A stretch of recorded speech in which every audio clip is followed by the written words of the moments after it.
Good morning. It is Tuesday, April 22nd, 2025.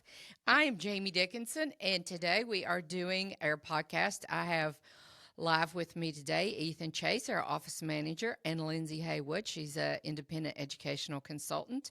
And we are so excited to do our podcast to tell you all things about the tutoring center, our graduation club, our education club, test prep, study skills, life coaching, all of the things that we do here. So today we're going to discuss the graduation club new prices because I have a fee schedule that rolls up every June 1st during the summer after the class is out. So for example, for the class of 2029, that was the 8th graders this current year, $720 a year. It's a one-time retainer, get you unlimited use of me. As of June 1st, class of 2029 rolls up to $900 a year. So I do that to encourage people to bring their students to me younger. Now, if you do the math over the years, it's a $3,600 retainer. So it doesn't matter if you start 8th grade, 9th grade, 10th grade, 12th grade. If you do the math, it pretty much rounds close to a $3,600 retainer. But my point is you can pay less payments longer over time, and then your student is much more successful because I've had much more time to work with them. So, my high school guidance counselor spent 15 minutes with me. I spend hours with your student. I think the average is 15 to 20 hours. So that's better than 15 minutes for a major decision like this. So our fees every year, June 1st, roll up with the class. So for example, this year, the class of 2028 is $900 a year. As of June 1st, the class of 2028 will be $1,200 a year. So if that's a 10th grade, so $1,200 times 3, that's $3,600. Class of 2029, $900 a year. That's freshman year times 4 years, $3,600. Okay, the math is simple. And I don't know why any family would not go ahead and bring their students to me early, because the longer I have them, the longer I get to know them, the better it is, and the outcomes are much better. So I try to do this to encourage people to bring it to me. Now, let's get to senior year. As of June 1st, the class of 2026 is a one-time $3,600 retainer. And that means if you procrastinate and you put off to senior year, you're going to pay upfront what everybody else has been paying over the course of time. Because then I've got to do what I've done with other kids for 3 years, crammed into a few months. So I am so much better off if I get the kids younger and do them. So I tried to come up with a fee schedule that would encourage people to come and bring their students to me earlier instead of procrastinating like everybody does and wait till senior year when it's a crisis and it stresses the kids out.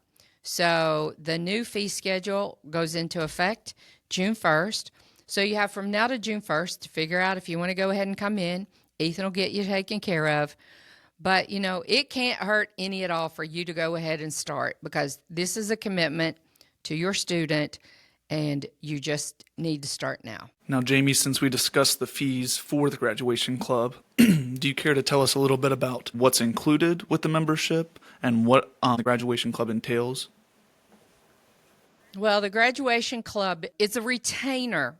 We give people the option to pay monthly payments, but they've got to understand it's an annual retainer.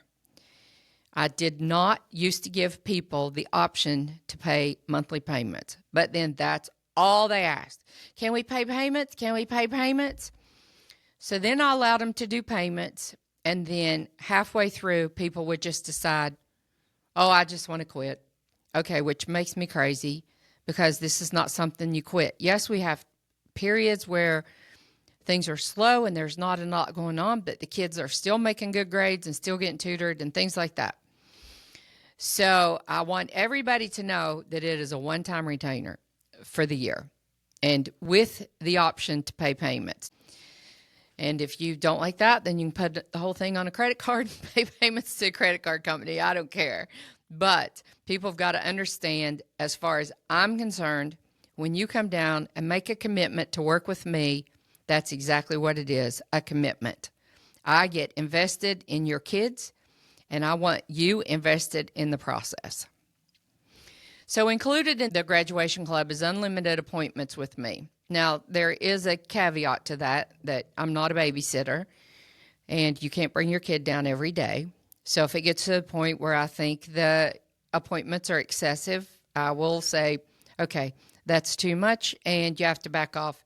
It's very rare that happens. I really can't remember, except a couple times when I had some people that just got completely overzealous and brought their kids in too much. But first of all, if the kids come in too much, they wouldn't even want to come see me, and I don't want that. We want the kids to look forward to coming. So I will tell you when the next time is that you need to come in. And when you get to be juniors and seniors, it's usually like once a month, but then during seniors, it's every Sunday on Senior Sunday, which is when I help all the seniors work on their admission applications. It also entitles you to 10% off other services. So college planning is just the graduation club, tutoring, test prep, study skills, all the other stuff that you come to the tutoring center is a separate fee, but you get 10% off of it if you're in the graduation club. And a lot of times people say they think that everything should be included. And my point is, when you go to a restaurant, you just have to pay extra for the drink, right? I mean, it's an extra service.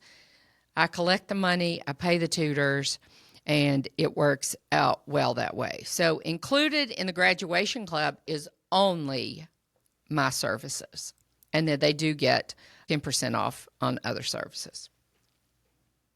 Now, I know that we haven't always structured the fee schedule this way, so can you talk a little bit about how we've got to this point of unlimited appointments with you for this annual retainer with the monthly payments, and how that's changed over the years? I'm telling you, I have tried every type of fee schedule known to man. I swear I have.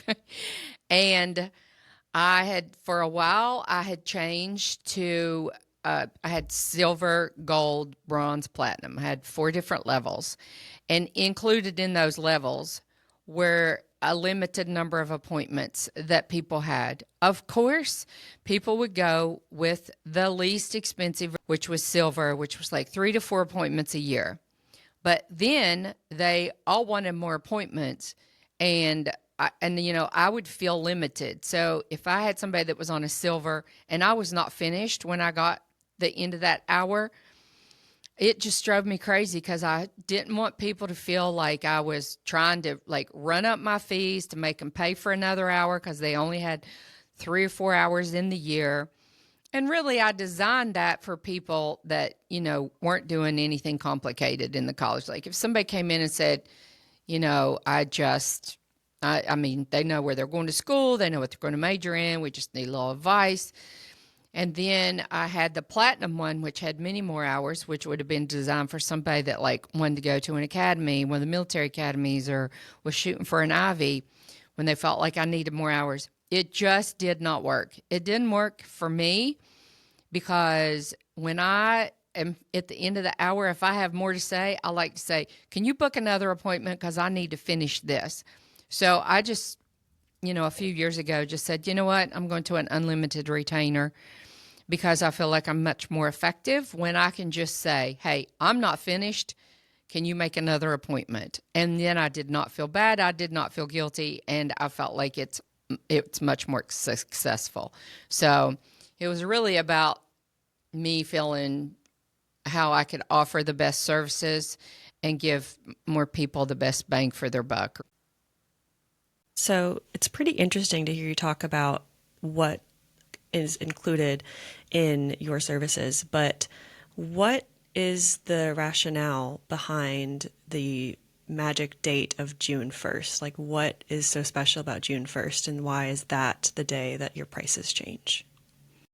That is an excellent question, Lindsay. The reason I picked June 1st is because that's usually the date that I'm completely finished with my seniors.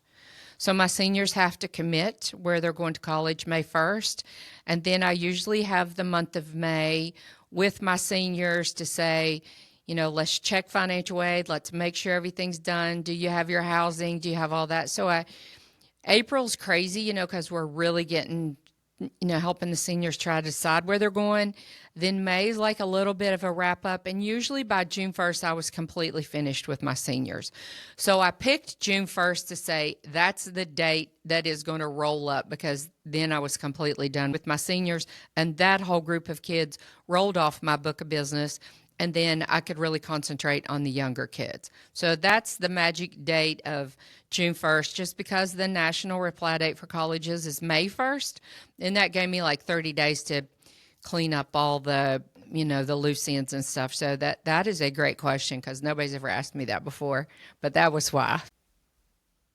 So something I hear from potential or new clients is that these fees, whether they're paying the monthly payments or the annual retainer in full, that it is quite expensive. How do we explain to clients or potential clients that this is a worthwhile investment, and in the long run, it's actually saving them money? So let me tell you how I came up with these fees. One, I did a comparison of what people were paying for to get a divorce, first of all, because I felt like people understand the gravity of I have to pay a retainer to get divorced. And that's coming from a girl that never got married, right? So I've never paid any money for that. But I have a dear friend who's a divorce attorney. So a few years I said, what's your average fee for a divorce? She said, $3,600. It's okay. That's a good fee. Then I went through all of my stuff and added up how much I'd spent on the year on my nails, manicures, pedicures, haircuts, facials. Guess what it came to? About $3,600. So I said, you know what? If I can pay that for my beauty treatments and people pay that to get a divorce, I think it'd be worth that for me to help your kid go to college. So it was really scientific, Ethan. I feel like you're paying for a service. And so what's the average of other people were paying for a service that I could relate to? And that's how it is. Now, I think, because I did ask my friend who's the divorce attorney the other day, and I think that she's like practically doubled her prices, but I have not changed mine. So we are there. But listen, it may be expensive in someone's head, but let's say over time that you pay $3,600, and if you don't do anything with their services but secure the promised scholarship, that's $22,000. You can't turn $3,600 into $22,000 in 2 or 3 years in the stock market. You just can't do it. So it's a heck of an investment, I think. Not only that, you're buying peace of mind. I mean, when the kids go off in August and lay their head on that pillow, they know why they're there. They know why it's that school. It's just the biggest emotional and financial decision of a family's life. And if you're not willing to invest $3,600 on a $100,000 to $120,000 decision that is your most dearest assets, your kids and your money, then Google it. For you do-it-yourselfers out there, I'm a do-it-yourself gardener, right? So if you want to do the whole college planning thing yourself, fine. But if you're a person that likes to pay for professional advice, if you're a person that pays to get your grass cut, get your house cleaned, as far as I'm concerned, I'm just another service that you pay for a very emotionally charged decision. Now, say that I had an 8th grade student or a 10th grade student, and this is my first time hearing about your services. If I'm not quite ready to commit right now, where would I be able to go to find more information about the services that you all offer? We offer a 30-minute free session, which Ethan does, and that has evolved over years too. I used to, once a month, do a free session with me on Sunday afternoons, and everybody would just come in my office, and I did the free session. And then if people wanted to hire me, I had a little bit of incentive, like if you do it today, you get $100 off or something. I can't remember what my incentive was. And it just got to the point where, as my business grew, people would say, well, I don't want to wait till next month. And so I just started with my office manager doing the 30-minute free session if somebody wanted to do it. So I trained the managers to say what the services are, and it didn't have to necessarily come from me. But it used to be me. I did the 30-minute free session myself right here in the office, and it was everybody came and pulled in chairs and everybody sat in my office. So it used to be me.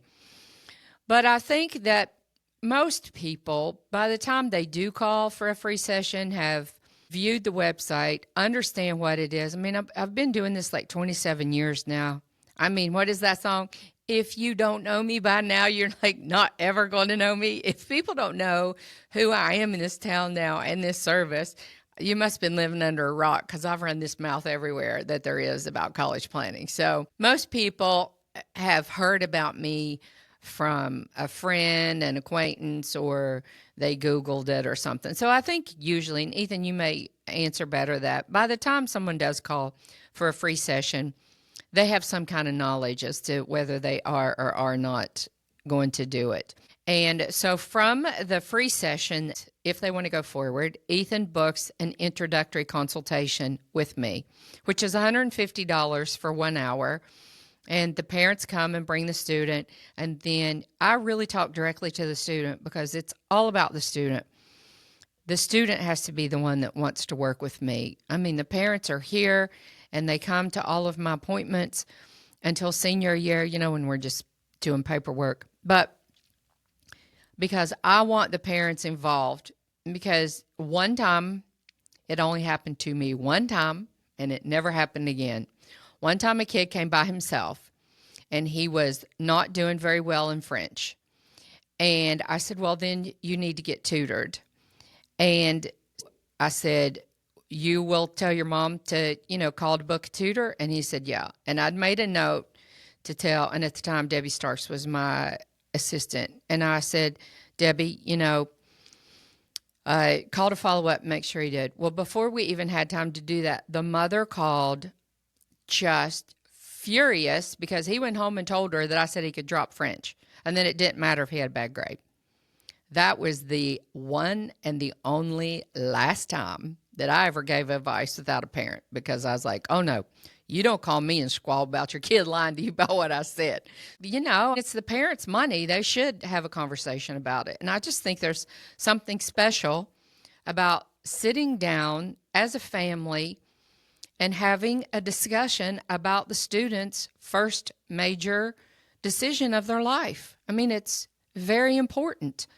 I told Ethan the other day, I said, Ethan, I have put more thought into the flowers that I'm going to plant in my yard this year than some families have put into their kids' college education.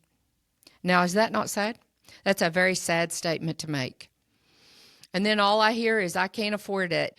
I don't qualify for financial aid. They have no idea if they do or don't qualify for financial aid, because they all just listen to, everything that's on TV, or sitting at a soccer match, listening to the people talk beside them, and then they take everything wrong. So I just think that if people think it's too expensive and they don't want to spend the money, they don't have to. I mean, I'm not the one writing the check for the kid to go to college, but I just want everybody to make it an educated decision. And I truly do not do what the high school guidance counselors do, although that's all they say. And why they'll say to parents, why do you want to go down there and pay that girl to do that when we do it for free? Okay, let a guidance counselor sit down and spend 20 hours with a kid. Oh no, they spend 15 minutes like what I got. But the guidance counselors in the high school spend so much of their time dealing with drugs, sex, alcohol, bad behavior. I'm like, let's just do the happy go to college stuff, right? So I mean, I can pay people to scoop dog poop out of my backyard. You ought to be able to pay somebody to help your kid make a huge college decision. It's just another service. When people say it's too expensive, people will pay whatever they want to pay if they think it's important. So I have figured out that if people don't want to pay for a service, it's fine. Hey, I'm 65 years old. I've never been married. Look how well I deal with rejection. If you don't want to work with me, don't work with me. But if you do want to work with me, you make the commitment and you dig in and realize we're in this for the long haul. We're in this all the way through graduation and then freshman orientation and booking classes for freshman year of college. This is a commitment that we make here.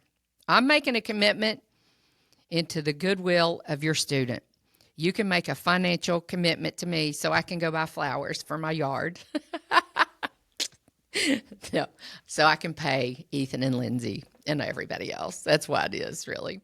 Now, I am curious, Jamie, so I think we briefly talked about this the other day, but how do our college planning services differ from our competitors or other educational consulting companies?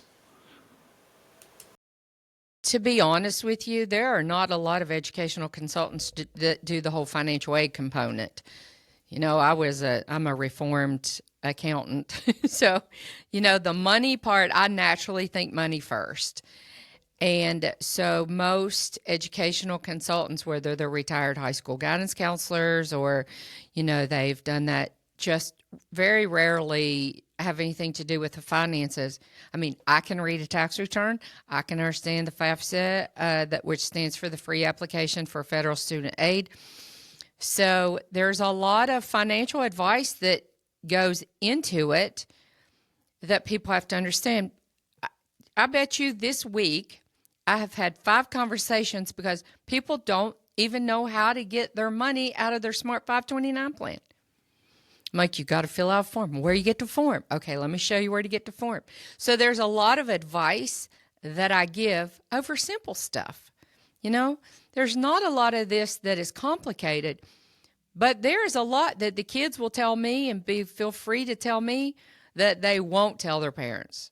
Like, I have figured that out a lot. And you probably get that a lot, Ethan, because you're on the phone. Sometimes I'm like, ooh, I'm so powerful like the Oz, because the kids are like, oh, I can't do my schedule without Jamie approving my schedule. I really like put it in their head that I have to make sure everything's copacetic, everything's right. So but you know what? How fun is it? How fun is it to help a student decide, are they going to be an artist? Are they going to be an astronaut? Like, it's just so flippin' fun. It's really great to make a good positive influence on a young person's life. You know, Jamie, you mentioned that a lot of what you do is answer what you said was simple questions from parents and families. But I wouldn't know how to do those things either. So would you say that what you have to offer is just a lot more personalized? I can imagine that if someone were to try to receive college planning from some big corporate person who lives in a different state, that they might also not know about their student's 529 plan, because that's, you know, a specific thing for West Virginia. But, you know, would that be fair to say that we can just give more personalized and individual attention to all these students? You know, I feel like by the time I start with them in the 8th grade, and then by the time I get to be seniors, we're really friends. I mean, I tell all the kids, like, I'm going to talk to you like I'm your big sister, although I'm old enough to be your mama, but we're not going there. I'm just going to talk to you like your big sister. Lindsay, I have fashioned my practice around what I wish somebody had told me when I was that age. Right? Somebody needs to say, hey, girl, you should turn that mouth into your money, because as you can tell, I'm good at running my mouth. And when I was in high school, I just planned out everybody's life. My dad was like, anybody, Logan, how not doing anything without calling you? I was like, Dad, I need to help so-and-so, right? But my guidance counselor said, you're good in math. Being an accountant, you always have a job. That is so true. Accounting is the #1 most highly recruited major in the country. My mom was a math teacher. I'd have got killed if I wasn't good in math. So it would only make sense that somebody who was giving me advice would say, be an accountant. But what they don't know is I can't sit still, and I don't have ADHD. I cannot shut up for that long. To make me sit and concentrate and try to analyze and figure out all the finances just made me crazy. So I think you can train a monkey to do anything because I'm an excellent accountant. Excellent. I mean, I was a straight A, overachieving crazy chick. Worked my way up, was golden handcuffed to my job because I always made really good money, but just dreaded to get out of bed and go to work every day. So I've really fashioned my practice around what do I wish somebody told me when I was those kids' age. And, just got it in my head. I was not a good test taker at a young age and passed out over an exam, cracked the back of my head open and ended up with 12 stitches down the back of my head. So I like to at least have the kids before they start doing standardized testing so I can talk that anxiety out of them, for one thing, which is what I wish somebody had done for me, and help them be prepared and, know when they need to prep for the test and when they should take it and things like that. But I pretty much have fashioned my practice around what I wish somebody told me when I was a teenager. And so I really don't care where the kids go to college because I think what the kids have to be successful, they had long before ACT, SAT, and GPA. I mean, I went to Marshall University, loved it, and we are hugely successful here. And I don't think I'd been any different if I'd have graduated from Harvard, Princeton, and Yale. I might have married a rich man, maybe, but I don't know. I might still be down here running my mouth and get paid. Who knows? But you come to a fork in the road in your life and you have to make a decision. And for kids, the first decision is where are you going to go to college and what are you going to major in? And I'm telling you, adults don't have anything else better to ask teenagers than those two questions, and it puts most kids in the meltdown mode. So I think that's how a lot of families end up with me, is because it's for the kids, it's like taking a drink out of a fire hydrant. It's just like they don't know whether they should be a doctor, a lawyer, an engineer, and it's just very stressful. So I feel like my job is just to make it a fun, wonderful process, because that's what it should be. This is part of growing up. You should feel good about where you go to college. I don't want you to sit at your 20-year high school reunion like I didn't think. I don't know why I did anything. Some woman that didn't know anything about me said, oh, you're good at math. Being an accountant, you always have a job. And so, Ethan, when people say, that's a lot of money, but it's unlimited appointments, which I charge $250 an hour, and I am worth $250 an hour. So then you can just say, well, that's a lot of money that you've invested in your children. So we hope that this gives you a little insight into the graduation club and how we arrived at fees and what's included and all that. Ethan is always available for a call, for a free session or whatever. If you call, if you have questions or if you can't find them on the website.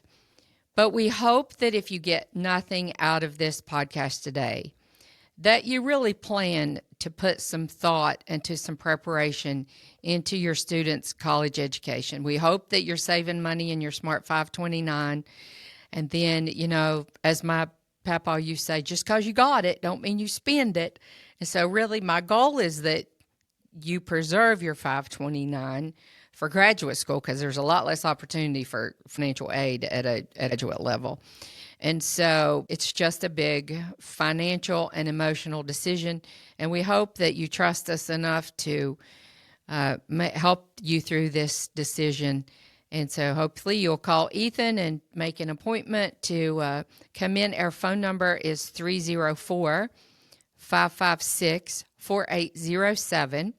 The website is jamiedickenson.com, JamiedIckenson.com.